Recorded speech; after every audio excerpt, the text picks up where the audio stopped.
han sido encuestados sin antes que se haya identificado la metodología, los objetivos, los riesgos y los beneficios, entonces no hubo una ética de la investigación. ¿Pero qué es una ética de la investigación? Síganme.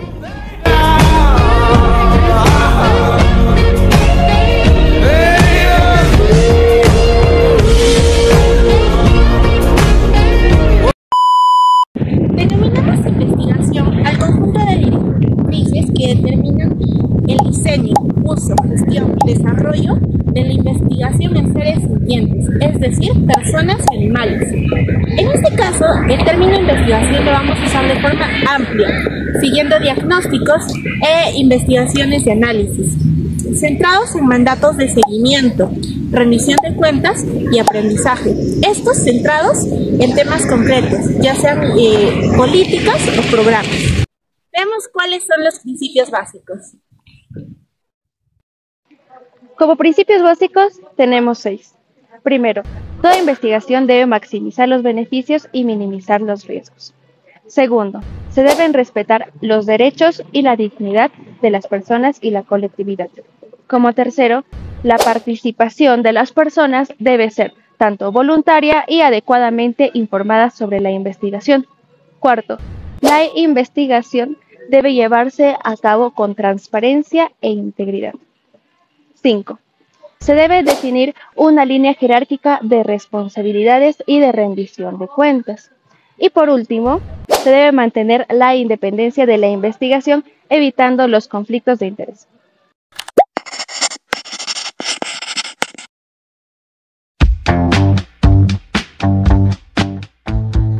La investigación debe de maximizar los beneficios y reducir los riesgos. Asimismo, se debe informar a los encuestados los objetivos, la metodología, los cuales deben de ser adaptados al contexto sociocultural. Veamos un ejemplo. Encuestas gratis. Solo 50 preguntitas que cambiarán tu vida. Lucero, ¿no quieres participar de la encuesta? 50, es una broma, ¿no? ¿Qué? ¿Eso viene con gaseosa o cómo? No, mira, soy una ONG buenísima y lo que vamos a hacer es hacerte preguntas, son simples. ¿Cuántas horas trabajas? ¿Cuánto te pagan? Si alguna vez has llorado en el baño. ¿Tú eres una profesional o eres una chismosa? ¿Qué vas a hacer con mi tristeza laboral? ¿Subirla a TikTok? Nah, código ético. Otra vez estás haciendo encuestas como si vendieras empanadas. Pero yo solo quería recolectar información rápido. ¡Rápido es bueno! Bueno, Lucero, mira, tienes que comprender a tu compañera. Y primero discúlpala también. Bueno, esta investigación tiene más el propósito de mejorar las condiciones de la fábrica. Tú lo puedes hacer con total libertad, no hay ningún problema, es voluntario. Y te vamos a dar a conocer los datos y los resultados al final de la investigación en una charla clara con cafecito claro. ¿Y habrá galletitas? Galletitas, panetón, de todo lo que tú quieras, pero primero, respeto, información y consentimiento. Ya sabes, Nat. Primero se explica, luego se encuesta y recién se chismea. Ética no es prima lejana, es lo primero. Ya entendí.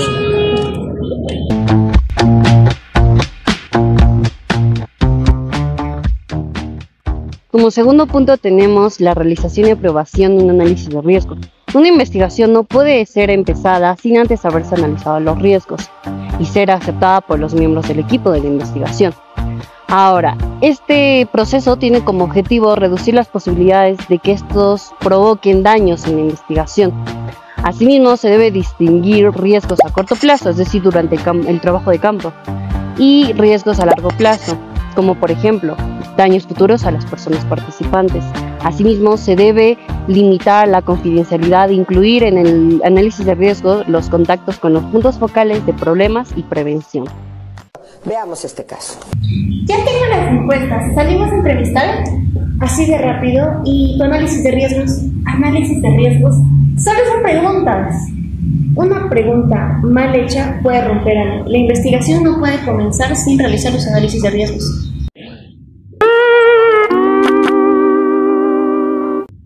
Investigar sin analizar los riesgos No es una investigación.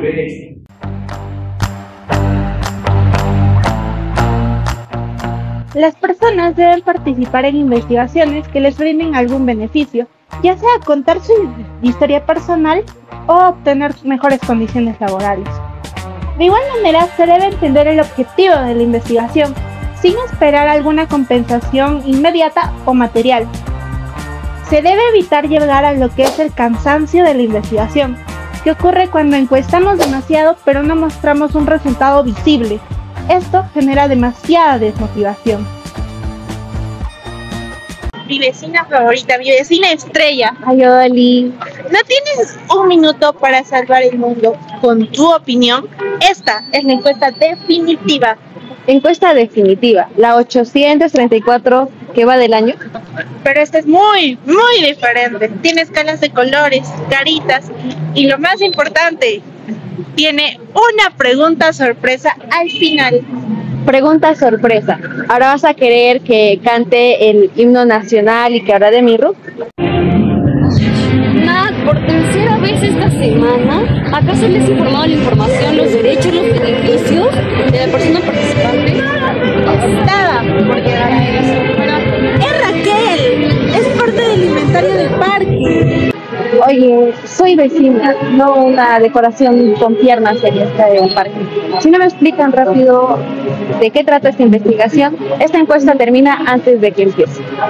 Tranquila, tienes todo el derecho de participar. Además, tus resultados van a ayudar a tomar decisiones para el bar. Tendrás acceso a los resultados. Y si eso no te convence, puedes decir que no y no pasa nada. Pero esta vez sí se va a hacer lo que dijimos antes, porque prometieron de que iban a haber mejoras en el parque y lo único que veo son mejoras en la ortografía de los artículos. Por eso, esta vez hay proposición. Está bien, pero si no veo resultados de esta encuesta, cierro la encuesta con cinta de embalaje. Así es. Participa solo si hay respeto. Y bueno, cachita en la mano.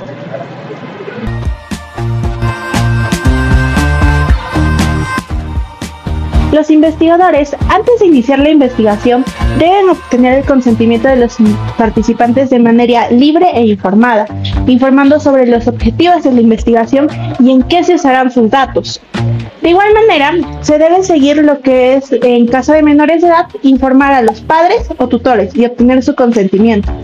Y con personas vulnerables debemos tener un especial cuidado, manejando correctamente los datos. Si en algún momento los participantes desean retirarse de la investigación, pueden hacerlo de manera libre, sin someterse a ningún tipo de presiones.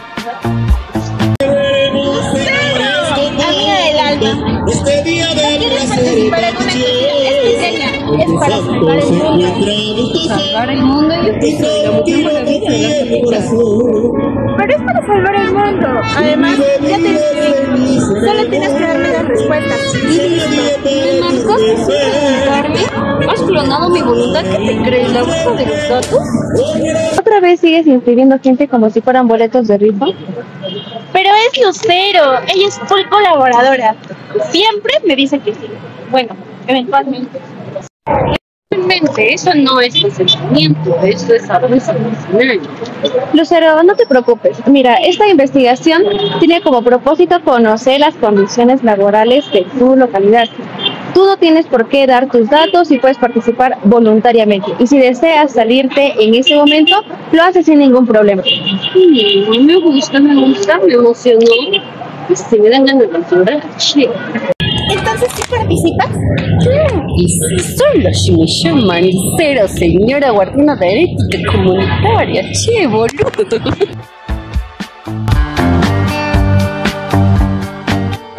Para continuar con el punto número 5, debemos definir qué es Oxfam.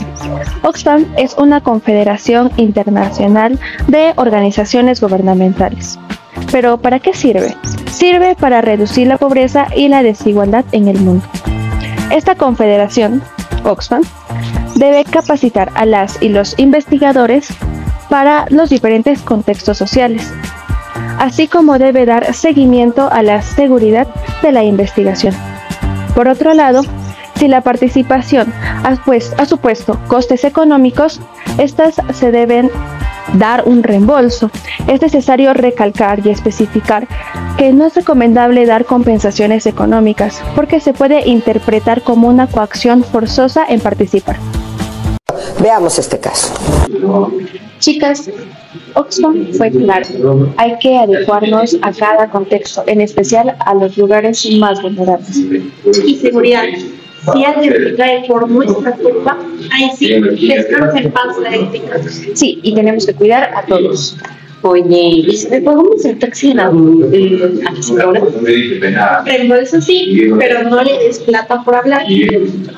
Hijito, te ves sencillito, pagas tu mototaxi y me das 50, ya, no puede ser así. No, eso se llama coacción y se ve pésimo. La participación debe ser libre, como un cuerpo robado. Investigación sí, soborno no.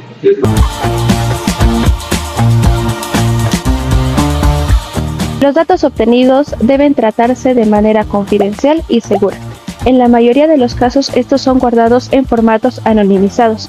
En ningún caso se debe identificar a los menores de edad, ni siquiera con el consentimiento de sus apoderados. Ya terminé de ingresar los datos del impuesto, solo que puse el nombre completo del niño en la columna A, su colegio en la columna B, su color favorito en la columna C y su signo zodiacal en la columna D. ¿Qué, Nati? Eso no es anonimizar. Eso es más fácil identificar que el chisme de combi. Confirmo. Así hasta que puedes encontrarlo en el Google Maps. No debemos dar a conocer todos los datos personales de los menores de edad. Se tiene que anonimizar. Ni siquiera con el permiso de su mamá, su familia y el de su perro. No, aunque venga notariado por el bastante es un menor, no se identifica el número. Exacto. En vez de Pepito Pérez, ponerle caso 204, mínimo 5, pero no se tiene que poner para nada sus datos personales. Esa es la actitud de la compañía científica. Está bien, lo estoy anotando. Proteger la identidad. No ser chismosa de base de datos y nunca subestimar un Excel protegido. Muy bien, compañía científica.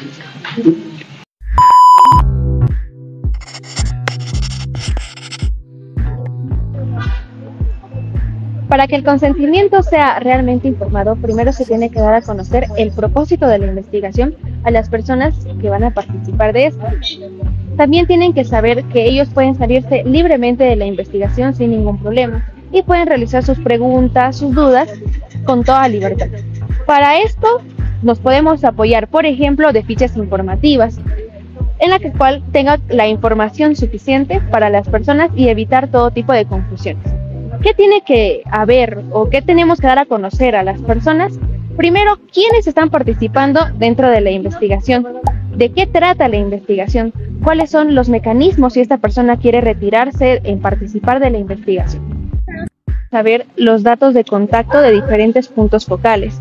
Por ejemplo, el primer punto focal es el de investigación, en el cual acá se van a realizar consultas generales, como cómo se podría acceder a conclusiones y a los resultados de la investigación. Como segundo punto focal es de seguridad y salvaguardia, en el cual acá nosotros podemos dar a conocer a los miembros de la investigación sobre algún personal que ha infringido las normas de conducta. Por ende, ¿qué es lo que se podría realizar? Es ir en un equipo de seguridad y salvaguardia del Oxfam para que nos pueda ayudar, en los cuales vamos a dirigirnos a diferentes direcciones.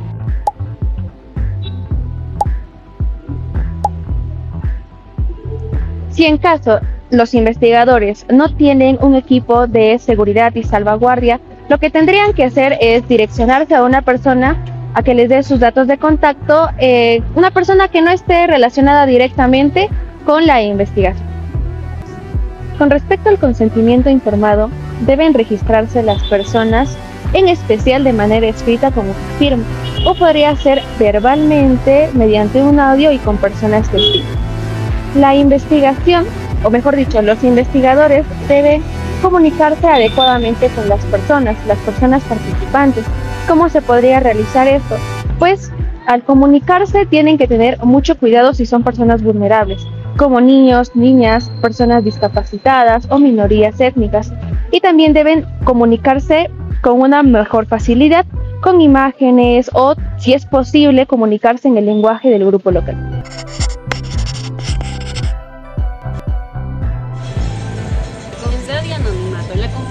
confidencialidad es un proceso la cual permite que los investigadores no divulguen los datos que permitan que terceras personas puedan identificar a las personas participantes. Ahora, el anonimato es un proceso muy importante que ayuda a proteger la identidad de las personas. Esta información solo debe ser accesible para el equipo de investigación. Dentro de este proceso encontramos 3 niveles de información. Información personal incluye números, direcciones, nombres, etc. Información bajo seudónimo, es decir, localizaciones, descripciones y fotos. Y por último, datos totalmente anónimos, es decir, información que debe ser eliminada, porque estas hacen que totalmente se pueda reconocer a las personas participantes. Una cosa más que no debemos olvidar es que estas informaciones deben de ser almacenadas en plataformas y servicios autorizadas por el equipo de investigación.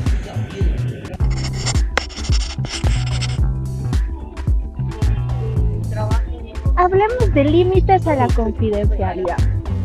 Se puede entender que la confidencialidad es muy importante en situaciones de investigación. Sin embargo, existen casos donde esto va al límite. Es por ello que debemos considerar 3 aspectos. El deber de cuidado. Esto ocurre cuando existe algún daño o riesgo que pueda haber en la investigación para los participantes. Es por ello que debemos evaluar ante equipos de protección y seguridad y después, de ser necesario, informar para que el participante pueda participar con su consentimiento. Asimismo, tenemos la responsabilidad legal o el deber público. ¿A qué vamos con esto? Podemos hablar de procesos judiciales y lo más importante, relacionado ya a la responsabilidad pública, que es la prevención del delito. Y finalmente tenemos lo que es la protección de datos. Nosotros cuando trabajamos con los participantes podemos trabajar de manera anónima. Es por ello que nosotros debemos considerar siempre la protección de cada uno de sus datos, para que ellos participen de manera consentida. Si lo vamos a difundir, tienen que dar su expreso consentimiento informado. Es por eso que en caso de situaciones límites, situaciones que salgan de este margen de confidencialidad, hay procesos. En primer lugar, hablamos de una evaluación de riesgos y protección. Después de ello, hablamos del proceso de denuncia. La persona tiene el derecho de denunciar o no denunciar, y esto puede ser bajo el anonimato. En caso de que haya casos extremos, como el abuso a menores, lo que se procede a hacer es salvaguardar su protección, salvaguardar la protección de los terceros. Siempre se puede hacer de manera anónima, respetando los procesos.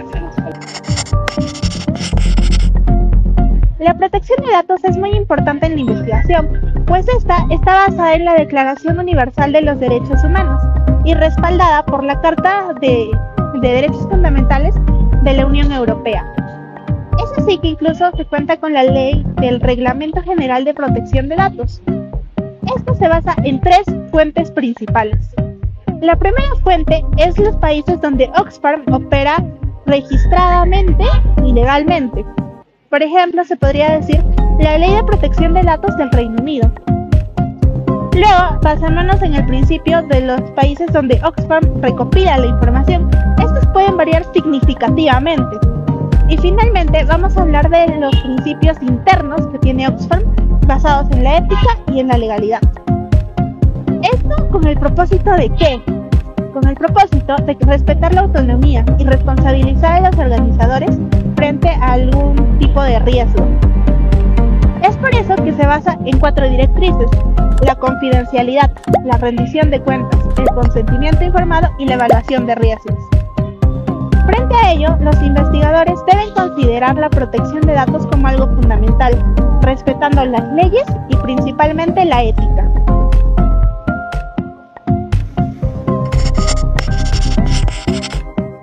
Este proceso tiene como objetivo asegurar y garantizar el cumplimiento y el respeto de estas políticas como conductas sexuales ilícitas, y también una política que es incluir en la investigación el contacto con los puntos focales de prevención, problemas y salvaguardia.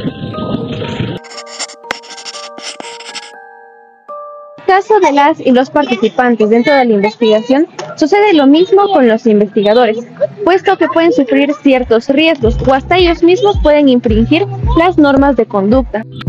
¿Serían estos riesgos? Pues en primer lugar serían los entornos de trabajos inseguros, puesto que los investigadores pueden sufrir tanto como amenazas o hasta abusos físicos.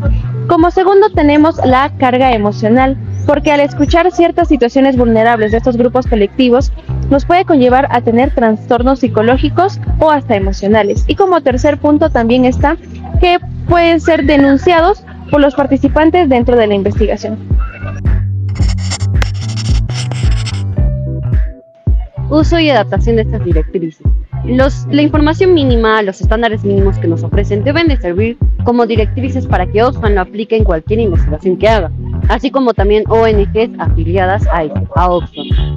Si es que estas ONG tienen directrices más detalladas, más adaptadas al contexto con el que se va a hacer el trabajo de campo, entonces Oxfam también debe de adherirse a estos protocolos. Debe de hacerlo con total pragmatismo, es decir, con resultados prácticos y con agilidad. Por ejemplo, las dimensiones éticas, todo aspecto de este tema debe de abordarse desde el personal del equipo de investigación y las ONG afiliadas. Toda directriz distinta y diferente debe de aplicarse conjuntamente. Los investigadores deben de adquirir conocimientos sobre cómo es las dinámicas de poder, de todo en los contextos en el que trabajan y cómo van a influir de manera significativa o negativa en este tema. Y por último, el lenguaje y la cultura deben estar estrechamente vinculados a los estándares éticos que se va a hacer en la investigación. El ámbito académico suele guiarse por normas y estándares éticos aprobados por las universidades y los comités. Estos están creados para evaluar y analizar las investigaciones antes de su ejecución. En cambio, Oxfam tiene un enfoque muy diferente, pues su ética es evaluada constantemente durante todo el proceso de su investigación. El objetivo de este no solamente es evitar los daños, sino cuestionar la desigualdad y descolonizar las prácticas. Contiene códigos de conducta con mecanismos accesibles para denunciar, prevenir y supervisar las investigaciones éticamente. Esto se tiene que actualizar constantemente.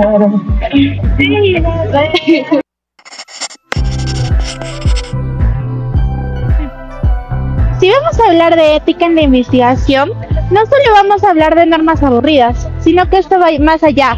Esto implica el respeto, la responsabilidad y sobre todo, el no hacer daño. Oxfam lo deja clarísimo en su guía. Si vas a investigar, hazlo bien, sobre todo si lo haces en poblaciones vulnerables. ¿A qué vamos con esto? Que usemos correctamente los datos, que no los manipulemos, que no presionemos a las personas por sus datos. Esto no solo es nuestro contenido, esto es su vida. Esto implica explicar bien para qué se hace la investigación, cuál es el objetivo, escuchar, obtener el consentimiento informado, proteger los datos de las personas, cuidar que no haya ningún riesgo para ellos. De igual manera, nada de presionar a la gente para que participe, nada de prometer cosas para que participen, todo debe ser claro y justo. Investigar de manera ética también es compartir, devolver algo, construir confianza, no solo que se queden recopilar datos, sino que generar cambios positivos desde el principio hasta el final, cuidando a las personas.